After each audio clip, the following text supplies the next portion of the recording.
I too have been through war. This little pound of meatloaf, it's working on overtime. She's putting things together. Is it because I'm dead inside? Maybe. Hello! So, it's Friday evening, which means it's time for another reading vlog. So, when I was contemplating what I want to read, I realized I really just need to stick with something I'm really in the mood for. And lately, the mood that I have been in has been one, fantasy, which has been a pretty rare mood to have strike because lately I've been super disappointed with fantasy. Two, I am in the mood for some emotional damage. Give me trauma, give me bills to my therapist. Like, I want to get a little misty-eyed. I'm not like a crier with books. So fantasy, trauma. Last and most importantly, I'm looking for something longer because lately I've been noticing that because I've been on this like tail end of this reading slump, I really like just finding either a series or a world that I can kind of sink into and just be there for a while because it's so exhausting trying to figure out what the fuck to read next that I just want to stick with the thing that's satisfying my current reading mood for as long as I possibly can. I have decided, because I'm in these three moods in particular, I am going to read Manacled because the TikTok girlies have promised me trauma. We've got Harry Potter magic and it is over 1,000 pages. It's such a long book. But this weekend I have nothing to do but read, pack for a trip, and clean the house. Side note, does like anyone else just like contemplate burning their house down every time they go to clean? Or is that just like a me thing? I digress. So what do I know going in? I know that it is Harry Potter fan fiction. Apparently it makes people cry. I've seen a lot of TikToks, people bawling their eyes out at the end. And then I know that it's supposed to have like a Handmaid's Tale style feel to it. And timeline wise, this is instead of Harry Potter winning the war at the end of that series, the Dark Lord, ma'am, Voldemort and his lackeys have won instead. That's kind of the general premise that I understand about this book. I don't really know anything else. I haven't looked up a ton about this. This has been on my radar for a while, but I've like actively avoided really finding anything more out. So I'm gonna go and read a couple chapters and get back to you about what this is all about besides what I've already told you. All right, see you in a bit. Hi, I'm back very quickly because I realized I kind of left out something very important in that intro, which is my background with the Harry Potter franchise. So I am not like a super massive fan by any stretch. I have read the books all once. I've watched all the movies at least once, and then I repeatedly watched the fourth movie, but I just felt like I should preface that going in so that you understand like where I'm coming from when I'm reviewing all of this. All right, now I'm actually gonna go read those chapters. Hello, so it's later in the evening. I've been reading for a while now. I'm about 5% in, but I need to take a break for dinner. The sun's fully down, so we've got some kind of crappy overhead lighting, but we got a very cute kitty, so there's that for you to enjoy. But I finally feel like I have a lay of the land. So this is moving super slow, which, I mean, I guess I should have kind of figured with 1,000 pages that we're working with, it's gonna take some time to develop things. But basically what we've got going on. Hermione has been captured after the last battle, and when we kind of connect up with her, she's been in solitary for a long time. Turns out that she was put in solitary not by the direction of Voldemort, but Umbridge kind of just went rogue and decided to do this herself because she took a particular disliking to her. So once they find out that she's been in isolation, they want to probe her memories, find out what information she has because she was so high up and she was privy to quite a bit, but they find weird gaps in her memories, and she often doesn't even realize that she has gaps until someone is posing her a question. I can't remember now if it's like a mental block, like something she did, or if it's like some magic thing, but one of the ways to unlock some of those memories might be to have her go through pregnancy because that will unlock the memories. They decide that they are going to enter her into the breeding program that they have set up, which is a very Handmaid's Tale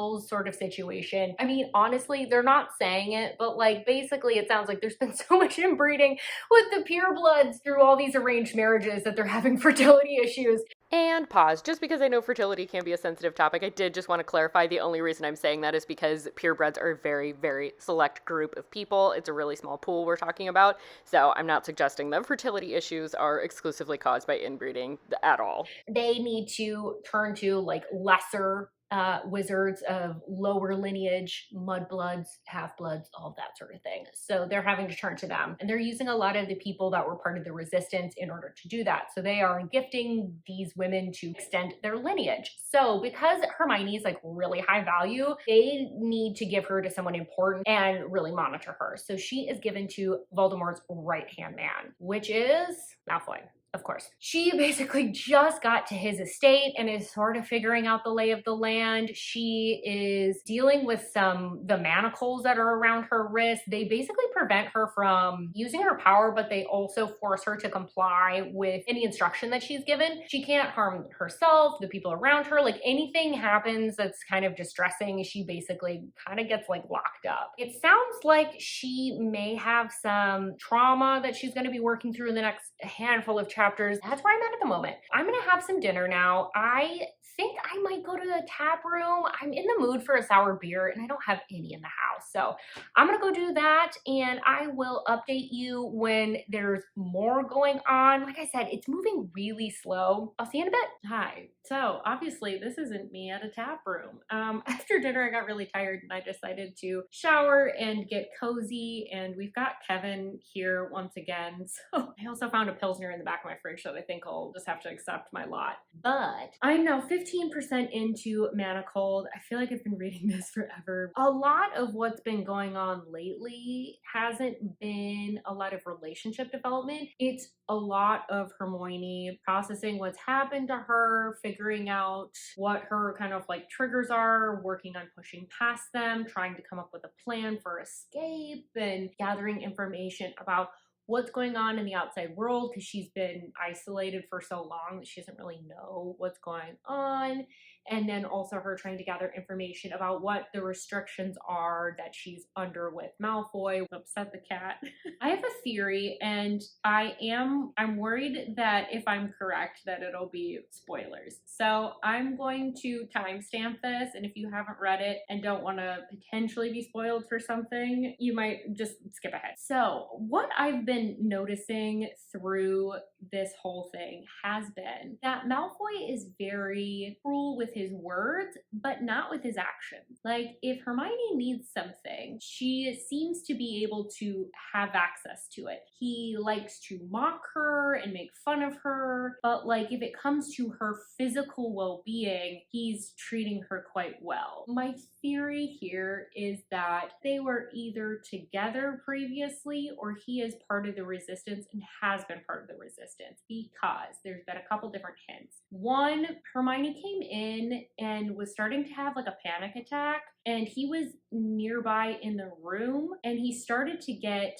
upset. Hermione interpreted that as she was upsetting him with her presence, but I think he was upset because he couldn't comfort her. So that was kind of my first indicator. And then the other thing, she's noted a couple of times that he worked very hard to be the right-hand man to Voldemort, but he just doesn't seem to have a lot of interest in Voldemort's plans in the way that you would expect, be like very zealous about the cause. And she's just like, I don't understand why you would want to garner all of this power if you're not into the cause. Like, what are you gaining from it? He's so exhausted, he's working so hard, like what's going on there? And that coupled with like how he's treating her, even though there has been some on-page essay, because obviously they're like trying to get her pregnant, I have a feeling that we're gonna find out that he's like just as uncomfortable with what's happening, which is why he's going about it in the way that he is.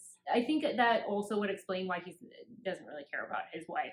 One other thing that I'll note, just from like a content perspective, although there's a lot of like on-page essay happening, I feel like the author did a good job balancing of like giving us enough the impact is felt, but not so much that it feels gratuitous or you're getting every detail of what's happening. The approach is pretty clinical in the actions, and then Hermione kind of like processing internally what's going on. And I think that that's a good balance. I'm going to see how much farther I can get this evening. I can probably only read for a couple more hours because I'm very, very tired. I just launched a big project at work and can't tell on camera. But I've got a pretty big stress breakout. So I want to get to bed at a reasonable time and recover from that whole situation. Yeah, I'll give you a quick update before like I go to bed tonight. All right, see you soon. Hello.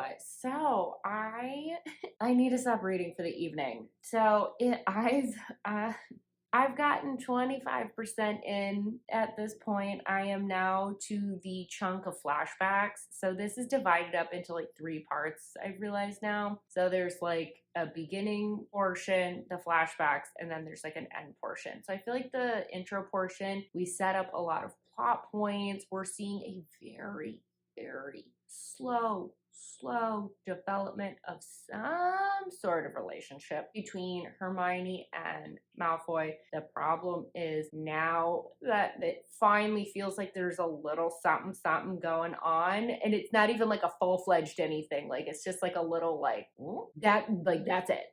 That little head turn that I just did, that's all the romance we're getting so far. A lot of it is still the processing of trauma, Hermione trying to piece things together.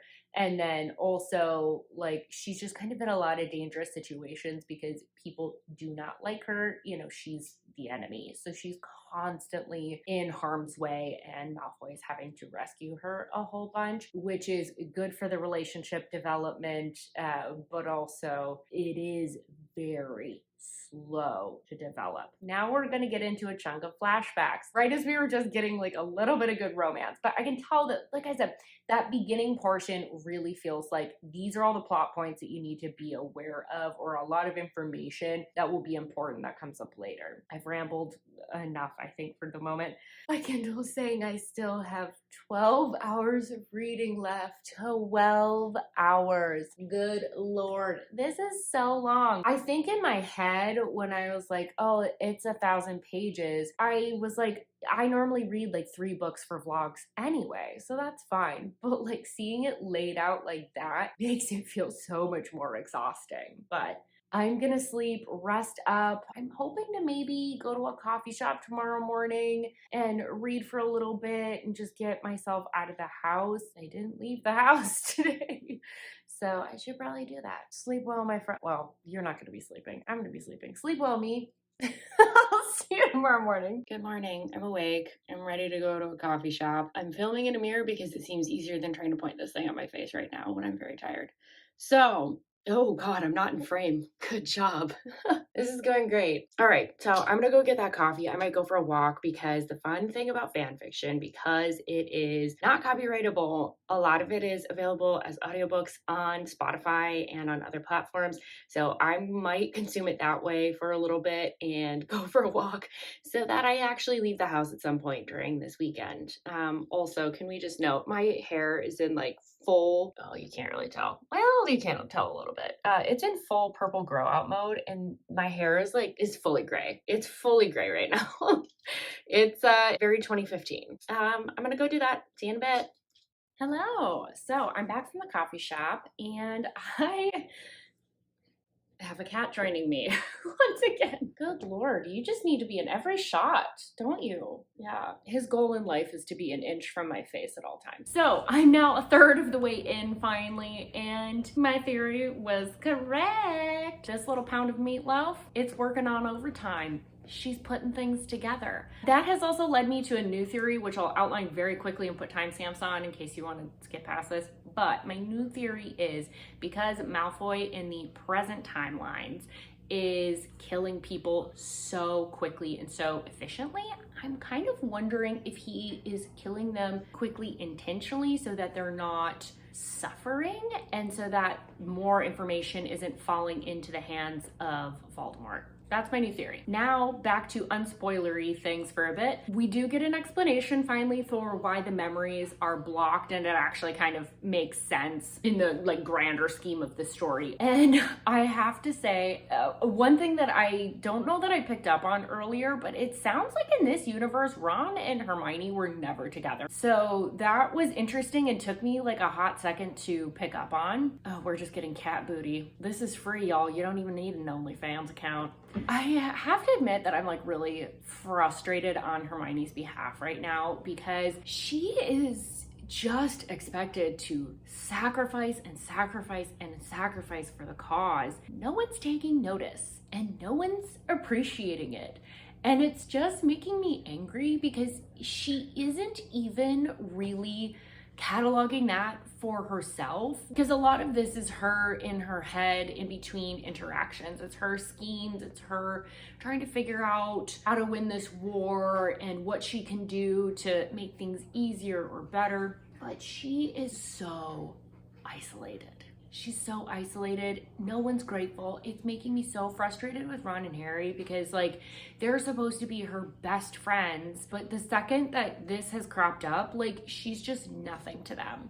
And part of it is her position. She's like not in a group with someone, so she's not in like a battalion with a bunch of people where she's like practicing and living and sleeping with them, where she's like developing these really tight bonds. I don't know, I just feel so sad for her. And then one thing that I wanted to mention briefly for those who are open to some spoilery things, again, I'll timestamp it. I think that this isolation that she is experiencing, because she has such a different moral code than the people around her, she is really pushing for using more extreme measures, and no one is open to it. At this point, they are actively losing this war, and they're still just like, you go sacrifice yourself. We're not willing to take the next step in order to like protect you and start really doing something that matters. And I think because her moral code is different than theirs, I think that combined with her actual isolation with her role is what makes her fall for Malfoy, because he is in a similar position, because he has a different moral code than the people around him. He is also isolated in his own way, because like Death Eaters are notoriously backstabbers. They'll do anything to get ahead. So you can't have friends, you can't trust anybody. So they're basically both by themselves. They have no friends, they have no one. So I think that's what's going to ultimately drive them into each other's arms. I am going to, I think, switch to the audiobook and do some cleaning. Oh, but before I do that, I had like a really cool thing happen. I don't know. I just want to show this off. So I went to the grocery store after I was at the coffee shop to pick up a couple of things that I need, and they were having a sale on Starbucks cups. I got these for $5. I'm like, aren't these normally like $25, $30? I've never been like a Starbucks cup girly, so I don't really know. But how pretty is this one? I mean, it looks like it does look a little bit like Slytherin colors. Or like a evil mermaid. I don't know. I just love, oh, it's just so pretty. Anyway, back to what you're really here for. I am on flashback number 10. I think that's chapter like 34, something like that. So I'm about a third of the way through. I am going to switch to the audiobook because I need to do some cleaning around the house here, and then I will update you. I'm gonna try and get halfway through, maybe. Well, let's see. How many flashbacks do I have left? Okay, I'm on flashback 10 out of 38.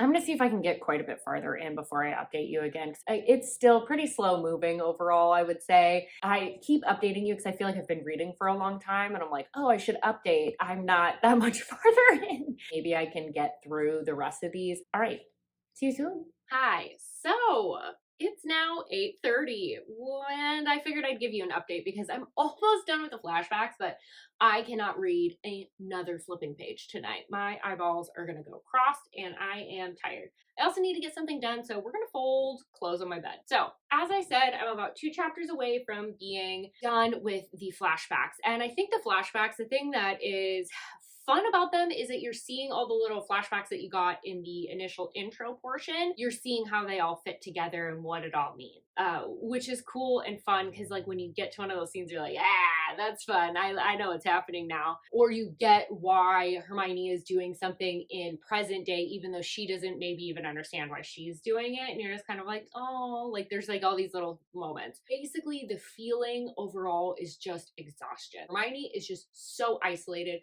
I am so frustrated with Ron and Harry. I was already kind of like, you guys aren't treating her that nice. And then that feeling just freaking escalated because, you know, they're in war times. Like they're all trying their best, but at the same time, you're just like, want to hug Hermione so bad and tell her that she's not alone. Also, like my prediction that I had from the last clip, I basically got answered in like the next chapter. So if I had just like waited 10 seconds, that would have been answered. But all the same, I thought of it before, like I was told. So like, I guess I still feel smart. The other thing that sucks about this whole section is you are just watching people march to their doom. And that's like straight up not even a spoiler. That's the wildest part. You know at the opening of the book that that they don't win, and yet you are watching them in full swing making these decisions, and you're just going, listen to someone else. Listen to Hermione. Hermione has some ideas that we're just ignoring. And maybe if you had made those choices and hadn't been so like naive, like it's so frustrating. So like I'm just exhausted from reading this section. There was a couple moments where she was talking about the isolation where I got a little like, oh, but like overall that it's not like super emotional yet. But other than that, there are a lot of things that are being dropped, information that you're being given. It's very subtle, but like my brain, she works overtime. There are some things being hinted at that are going to cause problems when we pop back into the modern timeline. Like there is going to be some issues with an HEA, like logistically. Okay, now that I have been as vague as I possibly can, I'm gonna head into spoilery territory. I will once again timestamp it if you don't want to know. So this is your chance. I will give you a couple more seconds. Okay, now that they're gone. So the romance is in full fucking swing, baby. So that has been really fun. It is just like wild watching them though, because they're like Velcro. Like they want so desperately to be together. They're so similar. They want to be near each other. And yet at the same time, because they are on opposite sides of this war and have like almost opposing moral compasses, ultimately their goals are so vastly different that they keep getting ripped apart because these wedges from the external world just keep getting like shoved in there. Yeah, they keep kind of like finding their way back to each other. Thing that sucks with being with a hero character, and why I think I like villains so much, is villains just go after whatever they want. And heroes, they have to go after the right thing. And it's really frustrating. It's so frustrating watching Hermione go after the right thing, knowing that she's going to sacrifice Draco in the process in order to save people in the order. And she straight up tells him, and I'm like, if the love of my life, if my husband came up to me and said, it's either you or all of these weirdos, I would be like, okay, so goodbye to the weirdos, right? Like, I would be fucking devastated if I was not picked by the person that loves me. But Draco will pick her every time because like he's out for himself. That's what makes villains fun. That's why we love villains and romances. End of story. Now, here's one thing that I kind of hinted at earlier during the non-spoilery sections, but there is one piece of information that has just been sitting in my brain. It's drilled itself in there. It's going to be an issue. Is Draco gonna have to cut off his fucking arm? Oh, crucial detail that passed me, miss. So his dark mark prevents him from going against the will of the Dark Lord because of promises and magic-y things. And basically, you can't get rid of it unless you cut off the arm. But also, if you cut it off, it can't stop bleeding or something goofy like that. Like, I think he'll just hemorrhage for life and die. So it's a little complex. Anyway, hopefully the rest of this makes more sense. Okay, bye! They talked about how he's been training, he's expecting to do it, he's ambidextrous, and like they're building it up in this past timeline, but I'm like, homeboy in the present timeline still has his dark mark, so like, are we gonna be cutting off an arm? I'm getting real worried about that. Like, granted, he's been preparing for this, but like, ooh, one last spoilery thing, and then I'll be done. I've been filming for way too long. So, okay, so here's the thing. I don't know if this part is spoilery or not. I'm gonna leave it in the spoilery section because, like, I don't want to, like, it's not a spoiler, though, is it? We'll call this semi-spoilery. I don't think it's really a spoiler because, like, we know that we lost the war. But, like, the thing that's frustrating with this, like, building up to this, that's happened to this point has been the fact that we know they're marching towards their death, basically, like a lot of these people are. And so it like kind of removed me emotionally a little bit, because to the point that I've read, we're like getting up to like the last battle where everything falls apart, and we know Harry Potter has to die in that. That's like why they lose, right? Like logically we know this, and because he's treated Hermione so poorly, I feel like that removed some of my emotional attachment to him and what happened in the last battle. So I don't know if that was getting people emotionally. I mean, granted, I still have like 25% left of the book, but like, is that the thing that people are getting emotional over? That's where I'm at. Oh my God, I've been rambling for 10 minutes. Hopefully I can cut this down. But so far, I'm not like hating my experience with it, but I am still kind of waiting for the thing that makes it feel like amazing. Because so far I'm like, I'm having a good time. I'm enjoying myself. but I'm also just really tired because it's so many pages that I'm like, could this same story have been achieved in fewer pages? And then maybe I wouldn't feel as like, ugh, with it. But also, maybe that's the content. I have no clue. I don't know. So I'm going to finish folding this. I am going to be done reading for the night because so exhausted. Like, reading just doesn't even sound pleasurable right now. So I'm going to probably watch a documentary about cults. I will see you tomorrow morning and we are going to finish this bad boy. We are going to finish it before the weekend's out. And then I'll have to pack. Oh, I don't want to pack for that trip. Ugh. See you tomorrow morning. Hello, sorry, I'm back. I have been thinking some thoughts. I was folding my laundry, and this pound of meatloaf, once again, she had some thoughts she wanted to share with me. So if you don't want to hear spoilery things, I would skip ahead because the thoughts that I've been thinking are spoilery. Okay, now that I've Dr. Seuss my way around that, I am just realizing how devastating the current timeline is for Draco. This whole flashback sequence is basically them falling in love. It's their love story. He lost her for 8 months. She may have been presumed dead. We have no idea what he thought happened to her. He probably resigned himself to just like whatever. He finally finds her. She has no memories of their relationship. And now the pregnancy for their child is now sullied by this entire experience because she's interpreting every advance, the way this has all happened as SA.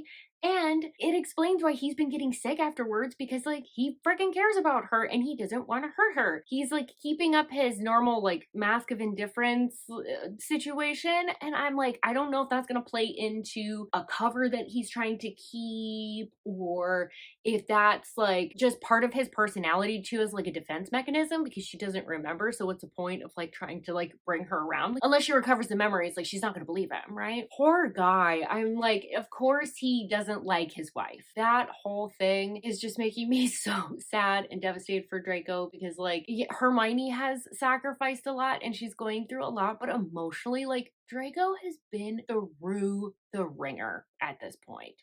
Now I'm going to hopefully turn this pound of hamburger off and I am going to actually watch that documentary. I really hope I don't think more thoughts about this at all because I really just need to shut down for the night. But my brain is like whirling in a lot of directions right now because I realize we're gonna have to pop back into the current timeline. I don't know how they're gonna get to a happily ever after because like there's just like a lot of things that I think are in their way.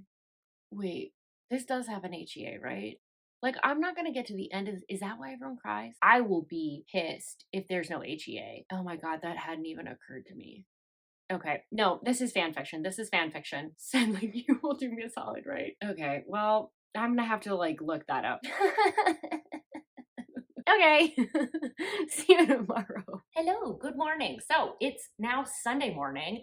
I have been up reading for a couple hours here, and I think I reached probably the most emotional part that we've had yet. I got a little like touched, but not overly so. Is it because I'm dead inside? Maybe. We don't know for a fact. Well, we do know for a fact I am dead inside. That is actually not debatable. I digress. I think the most emotional portion, though, yet has been the last couple of chapters in the flashback and then getting into the present timeline because we are having all of these like recovered memories. And so a lot to reconcile with. I'm trying to be super vague. I don't want to spoil this for anyone who is interested in reading it, but definitely the emotions are running the highest right around this like 82% mark. I'm now on chapter 68 and I feel like the tone is starting to transition a little bit. So I wanted to update you very quickly because now I feel like we're getting into the final action happen and how we're going to hopefully get to an HEA.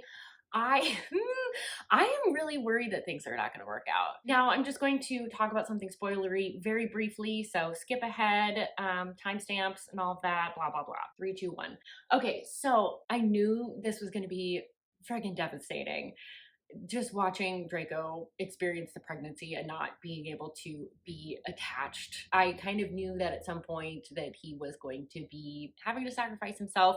It's something that happened in the past timeline. It's something that's happening in the current timeline. He's constantly just willing to sacrifice himself for Hermione. It is just tough because he is trying to distance himself from the pregnancy so bad. That is the part that has been the most devastating. It's just watching him being willing to sacrifice himself over and over and over again if it means that she's safe. It is so sad. In every version of them as a couple, he's just like, I guess I'm going to the grave. Outside of that, I do feel a little like, you guys, I think thoughts, and some of them are smart. And I kind of knew that his harsh treatment of her, because my whole theory this entire time has been that they had been together at a previous point and that he was kind of intentionally treating her harshly for some reason. Either he was being observed, and he is being observed, like basically because what's his face is Voldemort is like rifling through her mind every couple of weeks. He can get access to her thoughts, so he has to treat her like he doesn't like her and only show her minimal amounts of care and affection. I knew that was going on. So at this point, I think like nothing plot wise has been super surprising for me, but I will say most thrillers, I'm able to put together the twist. Like most mysteries, I end up solving it before I get to the end of the book, which is why I stopped reading those genres, is because they were no longer fun for me. Keep that in mind. Me being able to predict all of this, I don't think necessarily means that it's like super predictable. Like straight up last night, my brain was still cataloging things as I was falling asleep, and it was like kind of a struggle. Once again, this was supposed to be a short update, and I end up rambling. All right, I'm gonna finish this bad boy today. I have 3 hours left, it says on my Kindle. I may film some reactions if it starts getting real tense. Other than that, I'll probably update you at the end. All right, let's see if I cry, shall we? I was just getting ready to film a video. I'd switched to the audiobook. What the fuck? Okay, I know Malfoy is like vicious, but like shit, I did not expect that to happen. I'm still processing right now. For the spoilery people, he just killed his wife through his father. He manipulated his father into killing his wife because she wouldn't stop like harassing Hermione.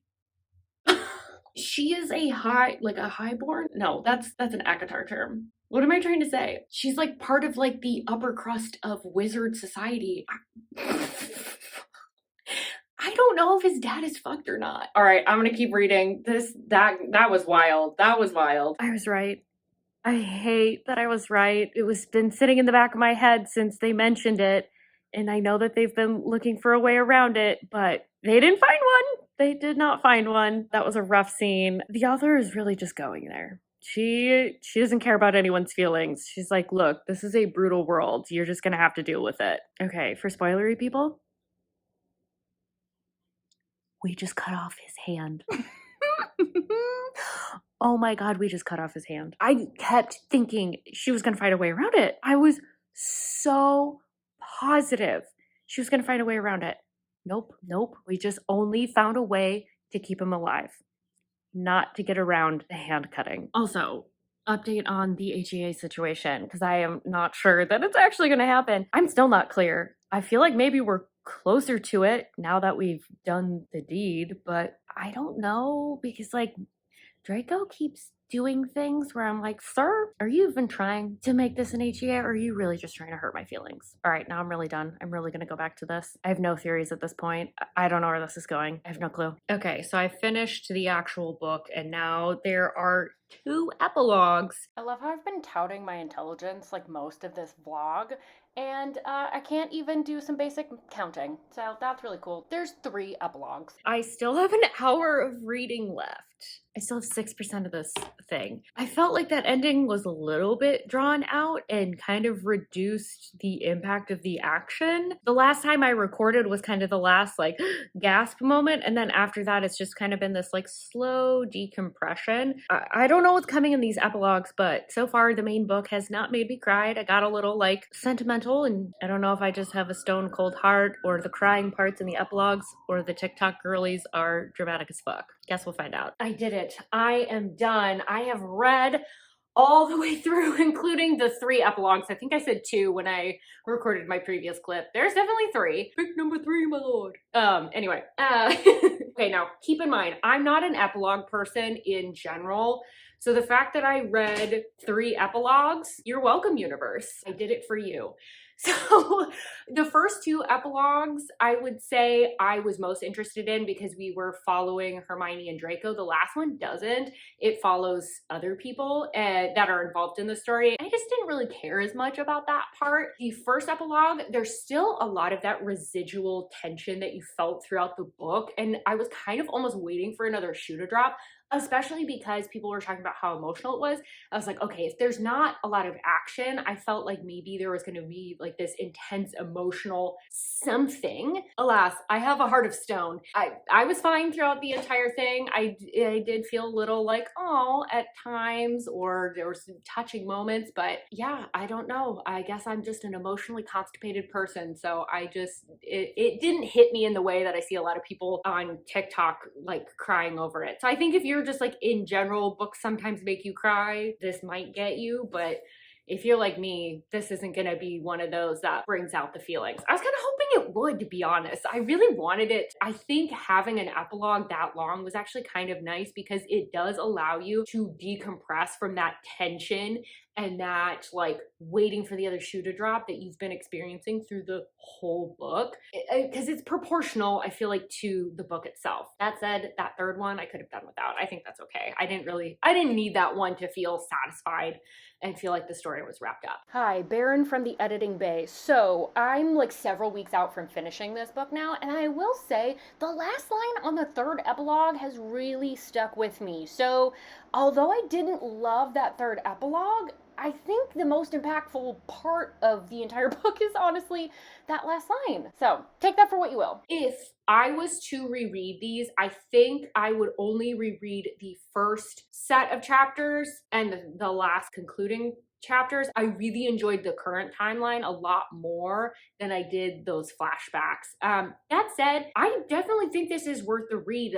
This held my attention the entire time. It is so well written. I am so impressed with the writing in this, the attention to detail, everything with the world. It still felt like I was reading another book in the Harry Potter series. Like, it definitely felt very grounded in that reality. I felt like the plot was like really complex, really well plotted out. It felt very intentional. The romance is spectacular. Is it slow burn as all shit? Yes. Is it worth it? Also, yes. I just really loved how Draco oriented everything around Hermione. He would literally do anything, including die, to even just get the option of protecting Hermione. Like, just to even get that, he was willing to sacrifice himself. Like, he cares so deeply. Even though he has this facade and he's tainted by like the dark magic he's been using, and he's, you know, he was raised in a pretty like rigid household where it's like no feelings, do dark things. So the sweet moments felt extra sweet and felt so hard fought because the whole time it feels like the universe is conspiring against them. And that's part of, I think, what made it a little bit exhausting to read at different points, because you're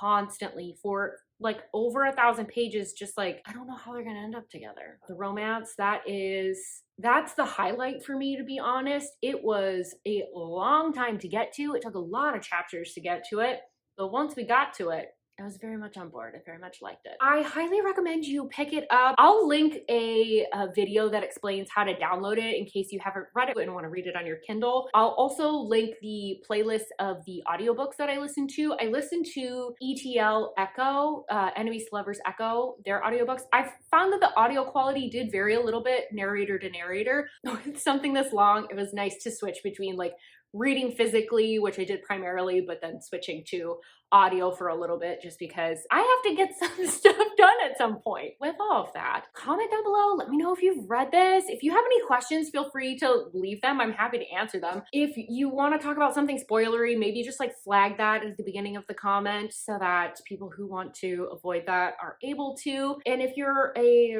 Dramione Harry Potter fanfiction reader, let me know what other good ones you like. This was really the only one that was on my radar at the moment. I did it. I read over 1,000 pages of fan fiction in a weekend. I've succeeded. I too have been through war. Don't forget to like this video if you liked it, subscribe if you want more content from me, and I hope to see you on my next video. Bye-bye.